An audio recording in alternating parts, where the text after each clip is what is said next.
Halo teman-teman semua, tahukah kalian jika ada orang India yang memiliki wajah seperti orang Cina? Saya yakin kalian semua pasti sudah tidak asing lagi dengan India, terutama bagi yang pernah menonton film Mahabharata. Pada kesempatan kali ini, saya akan membagikan informasi tentang wilayah India yang berada di timur laut. Baiklah, langsung saja, berikut adalah ulasannya.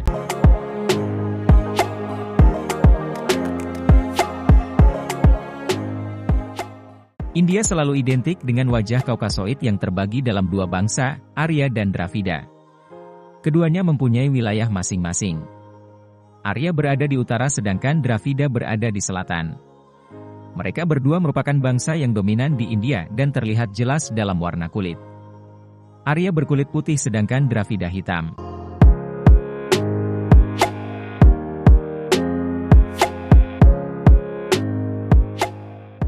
Awalnya, para arkeolog dan sejarawan menduga bahwa bangsa Arya datang ke India. Mereka menyerang dan mendesak bangsa Dravida hingga ke selatan. Kemudian, bangsa Arya meminjam banyak kebudayaan Dravida. Akan tetapi belakangan ini, teori itu perlahan dibantah sebab, keduanya termasuk dalam rumpun yang sama dan datang bersamaan ke India. Selanjutnya, keduanya menempati wilayah yang sesuai dengan karakteristik masing-masing. Dan di wilayah itulah mereka mengembangkan kebudayaannya.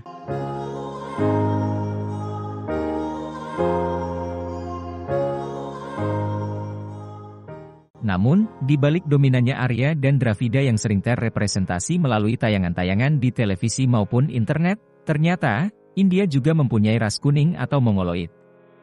Ras ini berada di timur laut negara itu, yang jika dilihat dari peta seperti sebuah wilayah sempit yang seakan-akan lepas dari India.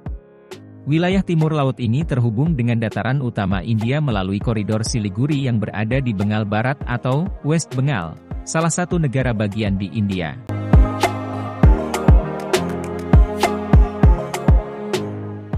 Koridor sempit yang dijuluki leher ayam itu membuka akses ke timur laut ke salah satu negara bagian di timur laut, Assam.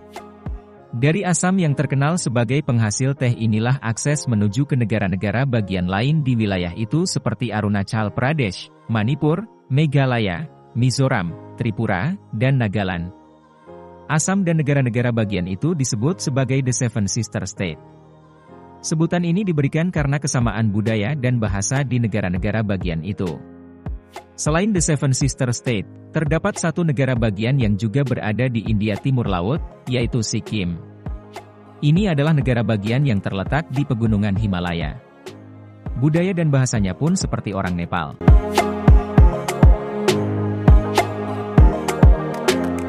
Keberadaan negara-negara bagian di timur laut ini, tak lepas dari politik integrasi bertahap seluruh wilayah di India setelah kemerdekaan negara itu pada 1947. Sebelumnya, wilayah timur laut dalam lingkup British India sampai dengan negara kolonial Inggris di India, yang juga memasukkan Myanmar.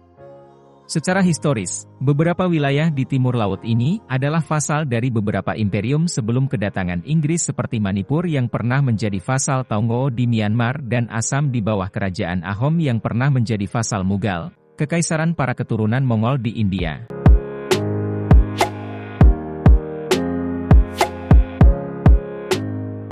Setelah kemerdekaan, beberapa wilayah di timur laut masuk menjadi negara bagian India.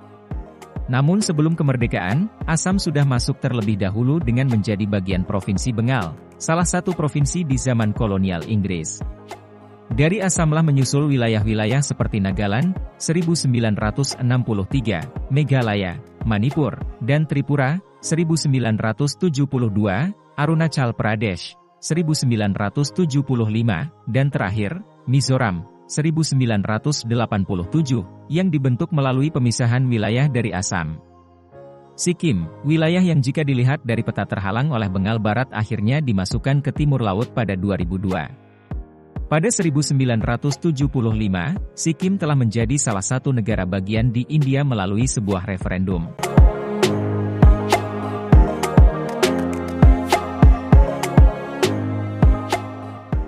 Wilayah India Timur Laut merupakan wilayah yang terjauh di India.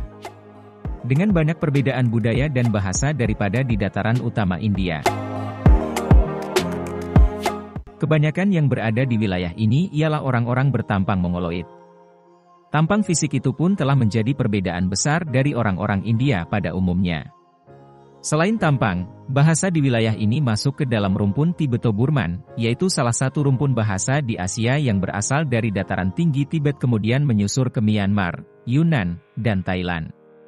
Ini tentu berbeda dengan bahasa-bahasa yang berada di India daratan yang tergolong Indo-Arya dan satu rumpun dengan bahasa-bahasa di Eropa. Budaya di wilayah timur ini jika diperhatikan seperti budaya di Asia Timur atau Asia Tenggara.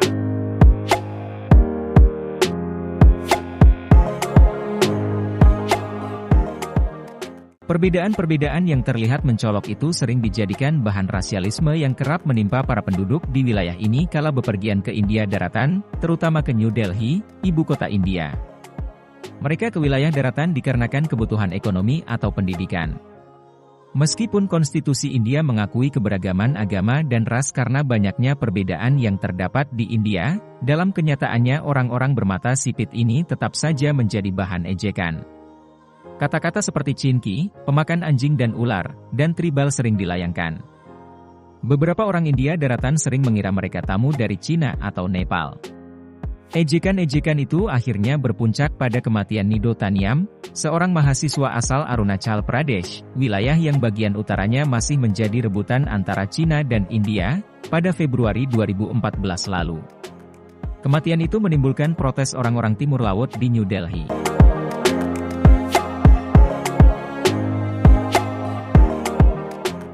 Aksi protes itu kemudian membuat pemerintah India mengeluarkan sebuah peraturan jika mengatai orang-orang Timur Laut dengan sebutan cinki atau semacamnya dikenakan hukuman penjara selama 1-5 tahun.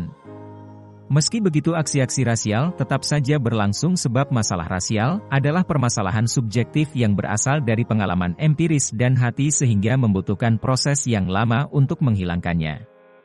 Amerika Serikat yang punya pengalaman begitu panjang dengan masalah rasial masih menghadapi hal itu. Begitu juga Eropa dan negara-negara dunia ketiga yang baru merdeka selepas Perang Dunia Kedua.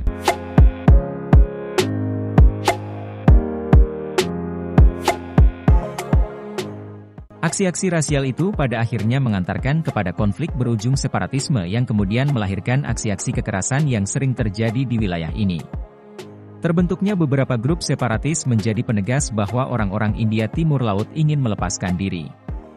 Apalagi beberapa wilayah, seperti Assam, kaya akan minyak, sumber daya alam yang begitu penting dalam kehidupan manusia.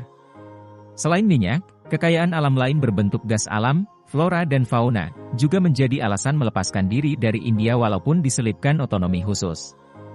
Akan tetapi, pemerintah India yang menyadari kekayaan alam di Timur Laut berupaya menghilangkan hal itu dengan cara membentuk kementerian khusus yang menangani India Timur Laut.